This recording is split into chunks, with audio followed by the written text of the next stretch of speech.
So hello मेरे प्यारे साथियों, welcome to class 50 daily GK and current affairs 365।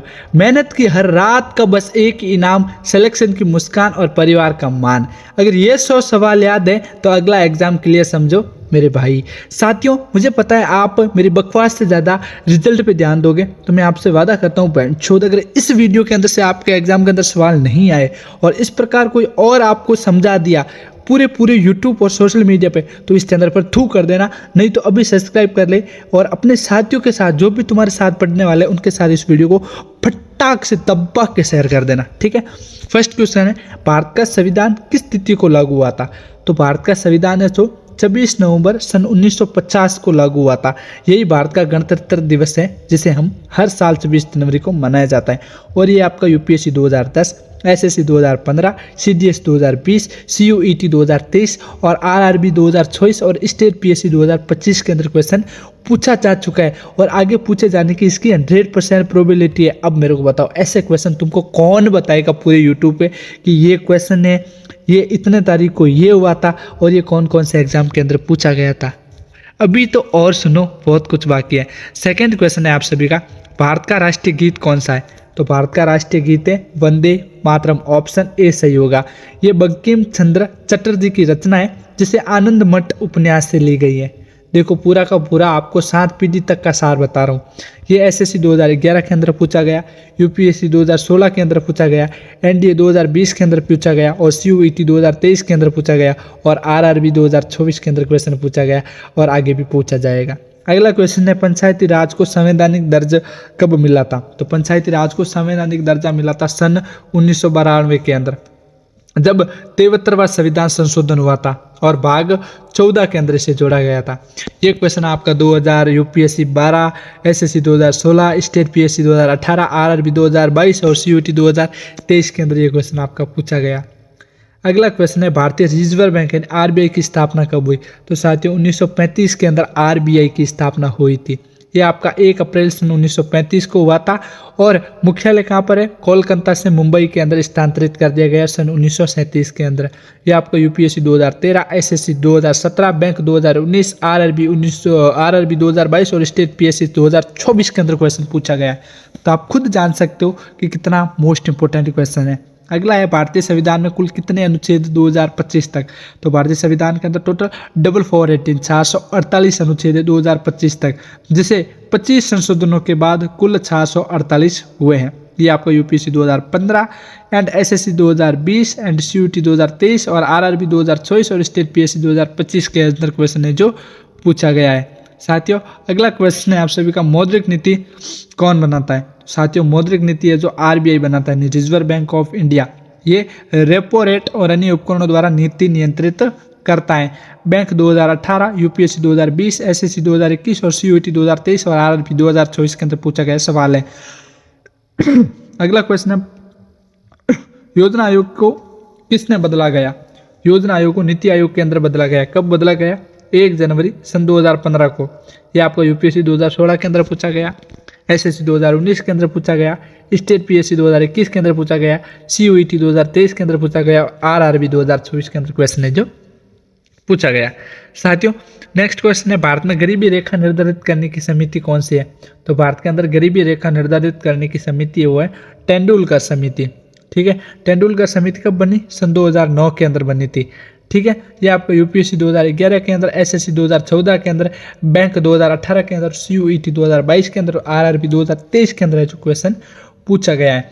अगला क्वेश्चन है साथियों आपका, हर घर जल योजना किस मंत्रालय से जुड़ी हुई है? तो साथियों, ये जुड़ी हुई है जल शक्ति मंत्रालय से, ठीक है, जिसके अंदर 2019 में शुरू में ही ये घोषणा कर दी गई थी कि 2024 तक हर घर नल सुविधा उपलब्ध करवाई जाएगी।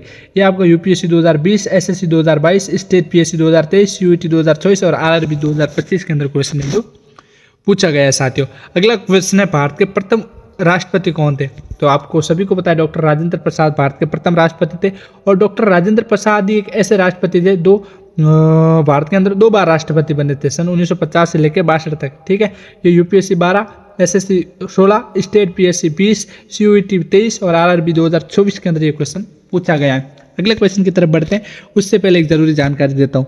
हर शाम 7:30 बजे ये क्लासें आती है जिसके अंदर टॉप 100 जीके और करंट अफेयर्स के क्वेश्चन रहते हैं। एक छोटा सा एग्जाम्पल लेके समझो, अगर पर डे के 1000 क्वेश्चन पढ़ते हो 365 दिन तक, तो टोटल कितने क्वेश्चन की आपकी तैयारी होती है? 36,000 क्वेश्चन की तैयारी होती है। और आपको लगता है 36,500 क्वेश्चन की तैयारी करने के बाद आप कंपटीशन एग्जाम के अंदर सीए और जीके से रिलेटेड कोई भी क्वेश्चन आपके लिए बचा पाएगा? ठीक है, आगे बढ़ते हैं। अगला है, किस अनुच्छेद में भारत को राज्यों का संघ कहा गया? तो साथियों, अनुच्छेद 1 के अंदर भारत के राज्यों का संघ कहा गया है। संविधान सभा का अनुच्छेद 1, India that is Bharat shall be union of state, ये यूपीएससी 2015 के अंदर, एसएससी 2019 के अंदर, सीयूईटी 2022 के अंदर और स्टेट पीएससी 2023 के अंदर और आरआरबी 2024 के अंदर क्वेश्चन है जो पूछा गया है साथियों। अगला आपका क्वेश्चन है, भारत में मुद्रा जारी करने का एक अधिकार किसके पास है? तो भारत के अंदर मुद्रा जारी करने का जो अधिकार है वो आरबीआई के पास है। भारतीय रिजर्व बैंक अधिनियम 1934 के तहत आरबीआई को ये अधिकार प्राप्त है। ये आपका 2018 बैंक के अंदर, एसएससी 2020 के अंदर, यूपीएससी 2021 के अंदर और सीयूईटी 2023 के अंदर और आरआरबी 2024 के अंदर ये क्वेश्चन है जो पूछा गया है। अगला है, भारत का सबसे ऊंचा जलप्रपात कौन सा है? तो भारत का सबसे ऊंचा जलप्रपात है जोग फॉल्स। ठीक है, कर्नाटक में शरारती नदी पर 253 मीटर ऊंचाई है जो अपने पास जलप्रपात है। ये यूपीएससी 2011 के अंदर, एसएससी 2016 के अंदर, सीयूईटी 2019 के अंदर, स्टेट पीएससी 2022 के अंदर और आरआरबी 2023 के अंदर क्वेश्चन पूछा गया है मेरे प्यारे बच्चों। अगला क्वेश्चन है, ग्लोबल इनोवेशन इंडेक्स 2025 में भारत की क्या रैंक रही है? तो भारत की रैंक रही है साथियों 40वां स्थान रहा है। WIPO का रिपोर्ट में भारत 2025 में 40वें स्थान पर रही है। ये यूपीएससी 2025 के अंदर, एसएससी 2025 के अंदर, बैंक 2025 और सीयूईटी 2025 के अंदर क्वेश्चन पूछा गया है। अगला है, भारत का सबसे अधिक जनसंख्या वाला राज्य कौन सा है? तो साथियों, ऑफकोर्स उत्तर प्रदेश है जो भारत के अंदर सबसे ज़्यादा जनसंख्या है। और क्षेत्रफल की दृष्टि से कौन सा है, या आप मेरे को कमेंट करके बताओगे। 2025 तक यूपी की जनसंख्या कितनी थी? 24 करोड़ थी साथियों।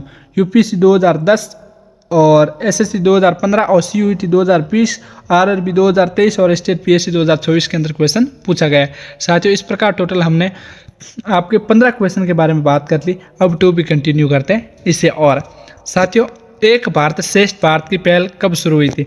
तो ये हुई थी साथियों 2015 के अंदर। सांस्कृतिक एकता हेतु प्रधानमंत्री द्वारा 2015 में लॉन्च हुई थी कि एक भारत और श्रेष्ठ भारत। ये आपका यूपीएससी 2016, एसएससी 2018 और स्टेट पीएससी 2021 और सीयूईटी 2022 और आरआरबी 2024 के अंदर क्वेश्चन पूछा गया है। अगला क्वेश्चन है, प्रधानमंत्री मुद्रा योजना कब शुरू हुई थी? तो साथियों, प्रधानमंत्री मुद्रा योजना है जो 2015 के अंदर शुरू हुई थी, जिसके अंदर लघु उद्यमियों को बिना गारंटी ऋण दिया गया। ये आपका यूपीएससी 2018, एसएससी 2020, बैंक 2021, सीयूईटी 2023 और आरआरबी 2024 के अंदर ये क्वेश्चन है जो पूछा गया था आपका। ठीक है, अगला क्वेश्चन है मेरे प्यारे बच्चों, भारत का सबसे बड़ा बंदरगाह कौन सा है? तो भारत का सबसे बड़ा बंदरगाह है मुंबई। ठीक है, जो जवाहरलाल नेहरू पोर्ट ट्रस्ट नवी मुंबई के अंदर स्थित है। ये यूपीएससी 2010, एसएससी 2013, स्टेट पीएससी 2018 और सीयूईटी 2021 और आरआरबी 2024 के अंदर क्वेश्चन पूछा गया।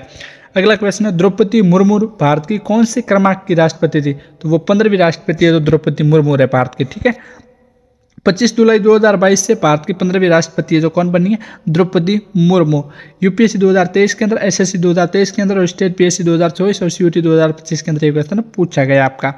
20वां क्वेश्चन है, डिजिटल इंडिया कार्यक्रम कब शुरू हुआ? तो ये साथियों 2015 के अंदर हुआ था। 1 जुलाई 2015 से भारतीय प्रधानमंत्री द्वारा इसे लॉन्च किया गया। ये आपका question UPSC 2016, SSC 2019, state PSC 2021 और सीयूईटी 2023 और आरआरबी 2024 के अंदर क्वेश्चन पूछा गया है। इस प्रकार मेरे प्यारे बच्चों 20 क्वेश्चन को हमने पढ़ लिया है। बाकी इस पीडीएफ के अंदर 80 और क्वेश्चन एमसीक्यू है जिसे पढ़कर आप अपने फ्यूचर को ब्राइट कर सकते हो। इसके लिए सिंपली डिस्क्रिप्शन के अंदर मेरे मोबाइल नंबर होंगे। इस पीडीएफ की कीमत सिर्फ 9 रुपये रखी है जिसे आप खरीद कर अपने फ्यूचर को ब्राइट कर सकते हो। क्वेश्चन आप देख सकते हो सारे के सारे इस पीडीएफ के अंदर इंक्लूड है। वीडियो बड़ा हो जाएगा इसलिए मैंने आपके लिए पीडीएफ प्राइवेट करवा दिया। अब आप हंसोगे सर सर 9 रुपये। अरे हाँ भाई, 9 रुपये काफ़ी होती है, मैं स्टूडेंट से ज़्यादा चार्ज नहीं कर सकता और नहीं करना चाहता हूँ। बस वो कहता है ना, फ्री की ज्ञान की वैल्यू नहीं होती, इसलिए मैंने इस पीडीएफ की एक छोटी सी प्राइस रखी है। मेरे प्यारे बच्चों, फटाफट इस पीडीएफ को बाय कर सकते हो और अपने फ्यूचर को ब्राइट कर सकते हो। And thanks for watching this video. जय हिंद, जय Bharat, love you my all dear guys. ऐसे ही डेली क्लासों के लिए प्लीज सब्सक्राइब दिस चैनल और पीडीएफ को बाय करने के लिए फटाफट मेरे को आप मैसेज कर सकते हो। जय श्री राम, जय हिंद, जय भारत। ज़्यादा से ज़्यादा इस वीडियो को शेयर करें।